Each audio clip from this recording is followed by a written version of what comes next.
नारद उवाच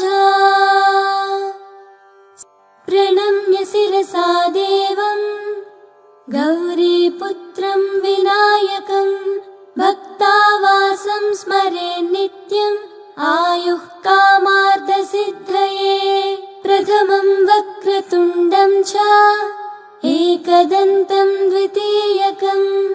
तृतीयं कृष्णपिङ्गाक्षं गजवक्त्रं चतुर्थकं लम्बोदरं पञ्चमं च षष्ठं विकटमेव च सप्तमं विघ्नराजं च धूम्रवर्णं तथाष्टमं नवमं फालचन्द्रं च दशमं तु विनायकम् एकादशं गणपति द्वादशं तु गजाननं द्वादशैतानि नामानि त्रिसन्ध्यं यः पठेन्नरः न च विघ्नभयं तस्य सर्वसिद्धिकारकं प्रभो विद्यार्थी लभते विद्यां धनार्थी लभते धनम् पुत्रार्थी लभते पुत्रान् मोक्षार्थी लभते गतिम् जपेत् गणपतिस्तोत्रम् षड्भिर्मासैः फलं लभेत् संवत्सरेण सिद्धिं च लभते नात्र संशयः अष्टभ्यो ब्राह्मणेभ्यश्च लिखित्वा यः समर्पयेत् तस्य विद्या भवेत् सर्वा गणेशस्य प्रसादतः इति श्रीनारदपुराणे संकटनाशन गणेशस्तोत्रम्। नारद उवाच प्रणम्य शिरसा देवम् गौरीपुत्रं विनायकं भक्तावासं स्मरे नित्यम् आयुः कामार्थसिद्धये प्रथमं वक्रतुण्डं च एकदन्तं द्वितीयकं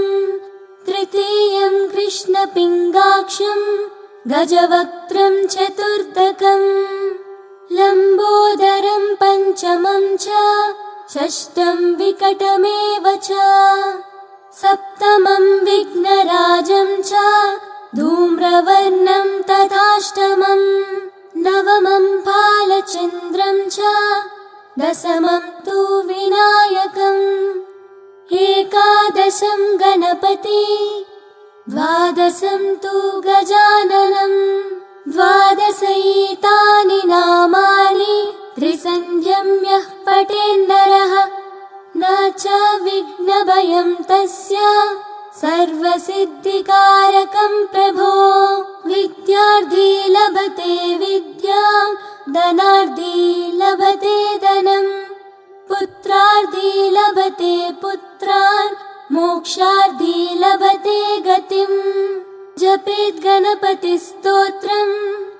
षड्भिर्मासैः फलं लभेत् संवत्सरेण सिद्धिं च लभते नात्र संशयः अष्टभ्यो ब्राह्मणेभ्यश्च लिखित्वा यः समर्पयेत् तस्य विद्या भवेत् सर्वा गणेशस्य प्रसादतः इति श्रीनारदपुराणे संकटनाशन गणेशस्तोत्रम्। नारद उवाच प्रणम्य शिरसा देवम् गौरीपुत्रं विनायकं भक्तावासं स्मरे नित्यम् आयुः कामार्थसिद्धये प्रथमं वक्रतुण्डं च एकदन्तं द्वितीयकं तृतीयं कृष्णपिङ्गाक्षं गजवक्त्रं चतुर्थकं लम्बोदरं पञ्चमं च षष्ठं विकटमेव च सप्तमं विघ्नराजं च धूम्रवर्णं तथाष्टमं नवमं फालचन्द्रं च दशमं तु विनायकम् एकादशं गणपति द्वादशं तु गजाननं द्वादशैतानि नामानि त्रिसन्ध्यं यः पठेन्नरः न च विघ्नभयं तस्य सर्वसिद्धिकारकं प्रभो विद्यार्थी लभते विद्यां धनार्थी लभते धनम् पुत्रार्थी लभते पुत्रान् मोक्षार्थी लभते गतिम् जपेत् गणपतिस्तोत्रम् षड्भिर्मासैः फलं लभेत् संवत्सरेण सिद्धिं च लभते नात्र संशयः अष्टभ्यो ब्राह्मणेभ्यश्च लिखित्वा यः समर्पयेत् तस्य विद्या भवेत् सर्वा गणेशस्य प्रसादतः इति श्रीनारदपुराणे सङ्कटनाशन गणेशस्तोत्रम् नारद उवाच प्रणम्य शिरसा देवम् गौरीपुत्रं विनायकं भक्तावासं स्मरे नित्यम् आयुः कामार्थसिद्धये प्रथमं वक्रतुण्डं च एकदन्तं द्वितीयकं तृतीयं कृष्णपिङ्गाक्षं गजवक्त्रं चतुर्थकं लम्बोदरं पञ्चमं च षष्ठं विकटमेव च सप्तमं विघ्नराजं च धूम्रवर्णं तथाष्टमं नवमं बालचन्द्रं च दशमं तु विनायकम् एकादशं गणपति द्वादशं तु गजाननं द्वादशैतानि नामानि त्रिसन्ध्यं यः पठेन्नरः न च विघ्नभयं तस्य सर्वसिद्धिकारकं प्रभो विद्यार्थी लभते विद्यां धनार्थी लभते धनम् पुत्रार्थी लभते पुत्रान् मोक्षार्थी लभते गतिम् जपेत् गणपतिस्तोत्रम् षड्भिर्मासैः फलं लभेत् संवत्सरेण सिद्धिं च लभते नात्र संशयः अष्टभ्यो ब्राह्मणेभ्यश्च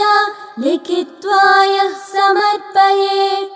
तस्य विद्या भवेत् सर्वा गणेशस्य प्रसादतः इति श्रीनारदपुराणे सङ्कटनाशन गणेशस्तोत्रम् नारद उवाच प्रणम्य शिरसा देवम् गौरीपुत्रं विनायकं भक्तावासं स्मरे नित्यम् आयुः कामार्थसिद्धये प्रथमं वक्रतुण्डं च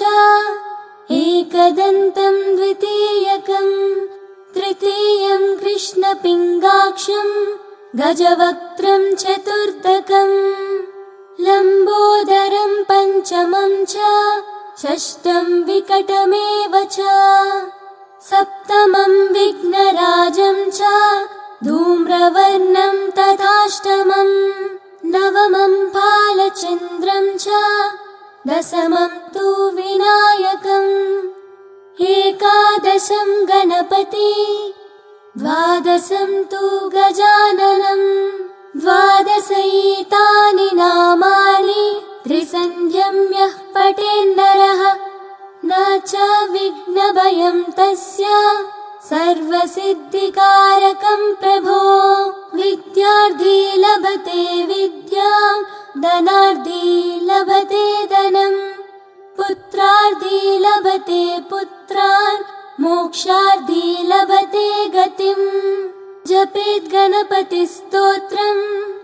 षड्भिर्मासैः फलं लभेत् संवत्सरेण सिद्धिं च लभते नात्र संशयः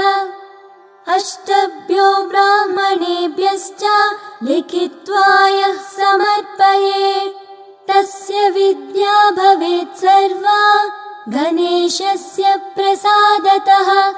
इति श्रीनारदपुराणे सङ्कटनाशन गणेशस्तोत्रम्। नारद उवाच प्रणम्य शिरसा देवम् गौरीपुत्रम् विनायकम् भक्तावासं स्मरे नित्यम् आयुः कामार्थसिद्धये। प्रथमम् वक्रतुण्डं च एकदन्तम् द्वितीयकम् तृतीयम् कृष्णपिङ्गाक्षम् गजवक्त्रम् चतुर्थकम् लम्बोदरम् पञ्चमम् च षष्ठम् विकटमेव च सप्तमम् विघ्नराजम् च धूम्रवर्णम् तथाष्टमम् नवमम् फालचन्द्रम् च दशमम् तु विनायकम् एकादशम् गणपति द्वादशम् तु गजाननम् द्वादशैतानि नामानि त्रिसन्ध्यं यः पठेन्नरः न च विघ्नभयम् तस्य सर्वसिद्धिकारकम् प्रभो। विद्यार्थी लभते विद्याम् धनार्थी लभते धनम् पुत्रार्थी लभते पुत्रान् मोक्षार्थी लभते गतिम्। जपेत् गणपतिस्तोत्रम् षड्भिर्मासैः फलम् लभेत् संवत्सरेण सिद्धिं च लभते नात्र संशयः। अष्टभ्यो ब्राह्मणेभ्यश्च लिखित्वा यः समर्पयेत् तस्य विद्या भवेत् सर्वा गणेशस्य प्रसादतः इति श्रीनारदपुराणे सङ्कटनाशन गणेशस्तोत्रम्। नारद उवाच प्रणम्य शिरसा देवम् गौरीपुत्रम् विनायकम् भक्तावासं स्मरे नित्यम् आयुः कामार्थसिद्धये। प्रथमम् वक्रतुण्डं च एकदन्तम् द्वितीयकम् तृतीयम् कृष्णपिङ्गाक्षम् गजवक्त्रम् चतुर्थकम् लम्बोदरम् पञ्चमम् च षष्ठम् विकटमेव च सप्तमम् विघ्नराजम् च धूम्रवर्णम् तथाष्टमम् नवमम् फालचन्द्रम् च दशमम् तु विनायकम् एकादशम् गणपति द्वादशम् तु गजाननम् द्वादशैतानि नामानि त्रिसन्ध्यं यः पठेन्नरः न च विघ्नभयम् तस्य सर्वसिद्धिकारकम् प्रभो। विद्यार्थी लभते विद्याम् धनार्थी लभते धनम् पुत्रार्थी लभते पुत्रान् मोक्षार्थी लभते गतिम्। जपेत् गणपतिस्तोत्रम् षड्भिर्मासैः फलम् लभेत् संवत्सरेण सिद्धिं च लभते नात्र संशयः। अष्टभ्यो ब्राह्मणेभ्यश्च लिखित्वा यः समर्पयेत् तस्य विद्या भवेत् सर्वा गणेशस्य प्रसादतः इति श्रीनारदपुराणे सङ्कटनाशन गणेशस्तोत्रम्। नारद उवाच प्रणम्य शिरसा देवम् गौरीपुत्रम् विनायकम् भक्तावासं स्मरे नित्यम् आयुः कामार्थसिद्धये। प्रथमम् वक्रतुण्डं च एकदन्तम् द्वितीयकम् तृतीयम् कृष्णपिङ्गाक्षम् गजवक्त्रम् चतुर्थकम् लम्बोदरम् पञ्चमम् च षष्ठं विकटमेव च सप्तमं विघ्नराजं च धूम्रवर्णं तथाष्टमं नवमं बालचन्द्रं च दशमं तु विनायकम् एकादशं गणपति द्वादशं तु गजाननं द्वादशैतानि नामानि त्रिसन्ध्यं यः पठेन्नरः न च विघ्नभयं तस्य सर्वसिद्धिकारकं प्रभो विद्यार्थी लभते विद्यां धनार्थी लभते धनम् पुत्रार्थी लभते पुत्रान् मोक्षार्थी लभते गतिम् जपेत् गणपतिस्तोत्रम् षड्भिर्मासैः फलं लभेत् संवत्सरेण सिद्धिं च लभते नात्र संशयः अष्टभ्यो ब्राह्मणेभ्यश्च लिखित्वा यः समर्पयेत् तस्य विद्या भवेत् सर्वा गणेशस्य प्रसादतः इति श्रीनारदपुराणे सङ्कटनाशन गणेशस्तोत्रम् नारद उवाच प्रणम्य शिरसा देवम् गौरीपुत्रं विनायकं भक्तावासं स्मरे नित्यम् आयुः कामार्थसिद्धये प्रथमं वक्रतुण्डं च एकदन्तं द्वितीयकं तृतीयं कृष्णपिङ्गाक्षं गजवक्त्रं चतुर्थकं लम्बोदरं पञ्चमं च षष्ठं विकटमेव च सप्तमं विघ्नराजं च धूम्रवर्णं तथाष्टमं नवमं बालचन्द्रं च दशमं तु विनायकम् एकादशं गणपति द्वादशं तु गजाननं द्वादशैतानि नामानि त्रिसन्ध्यं यः पठेन्नरः न च विघ्नभयं तस्य सर्वसिद्धिकारकं प्रभो विद्यार्थी लभते विद्यां धनार्थी लभते धनम् पुत्रार्थी लभते पुत्रान् मोक्षार्थी लभते गतिम् जपेत् गणपतिस्तोत्रम् षड्भिर्मासैः फलं लभेत् संवत्सरेण सिद्धिं च लभते नात्र संशयः अष्टभ्यो ब्राह्मणेभ्यश्च लिखित्वा यः समर्पयेत् तस्य विद्या भवेत् सर्वा गणेशस्य प्रसादतः इति श्रीनारदपुराणे सङ्कटनाशन गणेशस्तोत्रम् नारद उवाच प्रणम्य शिरसा देवम् गौरीपुत्रं विनायकं भक्तावासं स्मरे नित्यम् आयुः कामार्थसिद्धये प्रथमं वक्रतुण्डं च एकदन्तं द्वितीयकं तृतीयं कृष्णपिङ्गाक्षं गजवक्त्रं चतुर्थकं लम्बोदरं पञ्चमं च षष्ठं विकटमेव च सप्तमं विघ्नराजं च धूम्रवर्णं तथाष्टमं नवमं बालचन्द्रं च दशमं तु विनायकम् एकादशं गणपति द्वादशं तु गजाननं द्वादशैतानि नामानि त्रिसन्ध्यं यः पठेन्नरः न च विघ्नभयं तस्य सर्वसिद्धिकारकं प्रभो विद्यार्थी लभते विद्यां धनार्थी लभते धनम् पुत्रार्थी लभते पुत्रान् मोक्षार्थी लभते गतिम्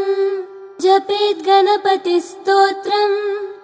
षड्भिर्मासैः फलं लभेत् संवत्सरेण सिद्धिं च लभते नात्र संशयः अष्टभ्यो ब्राह्मणेभ्यश्च लिखित्वा यः समर्पयेत् तस्य विद्या भवेत् सर्वा गणेशस्य प्रसादतः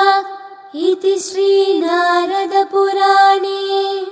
संकटनाशन गणेशस्तोत्रम्। नारद उवाच प्रणम्य शिरसा देवम् गौरीपुत्रं विनायकं भक्तावासं स्मरे नित्यम् आयुः कामार्थसिद्धये प्रथमं वक्रतुण्डं च एकदन्तं द्वितीयकं तृतीयं कृष्णपिङ्गाक्षं गजवक्त्रं चतुर्थकं लम्बोदरं पञ्चमं च षष्ठं विकटमेव च सप्तमं विघ्नराजं च धूम्रवर्णं तथाष्टमं नवमं बालचन्द्रं च दशमं तु विनायकम् एकादशं गणपति द्वादशं तु गजाननं द्वादशैतानि नामानि त्रिसन्ध्यं यः पठेन्नरः न च विघ्नभयं तस्य सर्वसिद्धिकारकं प्रभो विद्यार्थी लभते विद्यां धनार्थी लभते धनम् पुत्रार्थी लभते पुत्रान् मोक्षार्थी लभते गतिम् जपेत् गणपतिस्तोत्रम् षड्भिर्मासैः फलं लभेत् संवत्सरेण सिद्धिं च लभते नात्र संशयः अष्टभ्यो ब्राह्मणेभ्यश्च लिखित्वा यः समर्पयेत् तस्य विद्या भवेत् सर्वा गणेशस्य प्रसादतः इति श्रीनारदपुराणे संकटनाशन गणेशस्तोत्रम्। नारद उवाच प्रणम्य शिरसा देवम् गौरीपुत्रं विनायकं भक्तावासं स्मरे नित्यम् आयुः कामार्थसिद्धये प्रथमं वक्रतुण्डं च एकदन्तं द्वितीयकं तृतीयं कृष्णपिङ्गाक्षं गजवक्त्रं चतुर्थकं लम्बोदरं पञ्चमं च षष्ठं विकटमेव च सप्तमं विघ्नराजं च धूम्रवर्णं तथाष्टमं नवमं बालचन्द्रं च दशमं तु विनायकम् एकादशं गणपति द्वादशं तु गजाननं द्वादशैतानि नामानि त्रिसन्ध्यं यः पठेन्नरः न च विघ्नभयं तस्य सर्वसिद्धिकारकं प्रभो विद्यार्थी लभते विद्यां धनार्थी लभते धनम् पुत्रार्थी लभते पुत्रान् मोक्षार्थी लभते गतिम् जपेत् गणपतिस्तोत्रम् षड्भिर्मासैः फलं लभेत् संवत्सरेण सिद्धिं च लभते नात्र संशयः अष्टभ्यो ब्राह्मणेभ्यश्च लिखित्वा यः समर्पयेत् तस्य विद्या भवेत् सर्वा गणेशस्य प्रसादतः इति श्रीनारदपुराणे संकटनाशन गणेशस्तोत्रम्। नारद उवाच प्रणम्य शिरसा देवम् गौरीपुत्रं विनायकं भक्तावासं स्मरे नित्यम् आयुः कामार्थसिद्धये प्रथमं वक्रतुण्डं च एकदन्तं द्वितीयकं तृतीयं कृष्णपिङ्गाक्षं गजवक्त्रं चतुर्थकं लम्बोदरं पञ्चमं च षष्ठं विकटमेव च सप्तमं विघ्नराजं च धूम्रवर्णं तथाष्टमं नवमं फालचन्द्रं च दशमं तु विनायकम् एकादशं गणपति द्वादशं तु गजाननं द्वादशैतानि नामानि त्रिसन्ध्यं यः पठेन्नरः न च विघ्नभयं तस्य सर्वसिद्धिकारकं प्रभो विद्यार्थी लभते विद्यां धनार्थी लभते धनं पुत्रार्थी लभते पुत्रान् मोक्षार्थी लभते गतिम् जपेत् गणपतिस्तोत्रम् षड्भिर्मासैः फलं लभेत् संवत्सरेण सिद्धिं च लभते नात्र संशयः अष्टभ्यो ब्राह्मणेभ्यश्च लिखित्वा यः समर्पयेत् तस्य विद्या भवेत् सर्वा गणेशस्य प्रसादतः इति श्रीनारदपुराणे सङ्कटनाशन गणेशस्तोत्रम् नारद उवाच प्रणम्य शिरसा देवम् गौरीपुत्रं विनायकं भक्तावासं स्मरेन् नित्यम् आयुः कामार्थसिद्धये प्रथमं वक्रतुण्डं च एकदन्तं द्वितीयकं तृतीयं कृष्णपिङ्गाक्षं गजवक्त्रं चतुर्थकं लम्बोदरं पञ्चमं च षष्ठं विकटमेव च सप्तमं विघ्नराजं च धूम्रवर्णं तथाष्टमं नवमं फालचन्द्रं च दशमं तु विनायकम् एकादशं गणपति द्वादशं तु गजाननं द्वादशैतानि नामानि त्रिसन्ध्यं यः पठेन्नरः न च विघ्नभयं तस्य सर्वसिद्धिकारकं प्रभो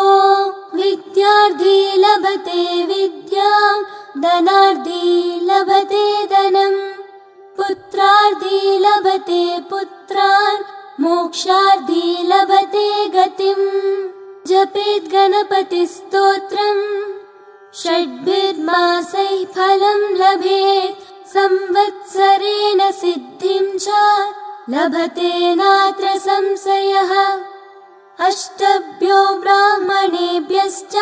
लिखित्वा यः समर्पयेत् तस्य विद्या भवेत् सर्वा गणेशस्य प्रसादतः इति श्रीनारदपुराणे सङ्कटनाशन गणेशस्तोत्रम् नारद उवाच प्रणम्य शिरसा देवम् गौरीपुत्रं विनायकं भक्तावासं स्मरेन् नित्यम् आयुः कामार्थसिद्धये प्रथमं वक्रतुण्डं च एकदन्तं द्वितीयकं तृतीयं कृष्णपिङ्गाक्षं गजवक्त्रं चतुर्थकं लम्बोदरं पञ्चमं च षष्ठं विकटमेव च सप्तमं विघ्नराजं च धूम्रवर्णं तथाष्टमं नवमं फालचन्द्रं च दशमं तु विनायकम् एकादशं गणपति द्वादशं तु गजाननं द्वादशैतानि नामानि त्रिसन्ध्यं यः पठेन्नरः न न च विघ्नभयं तस्य सर्व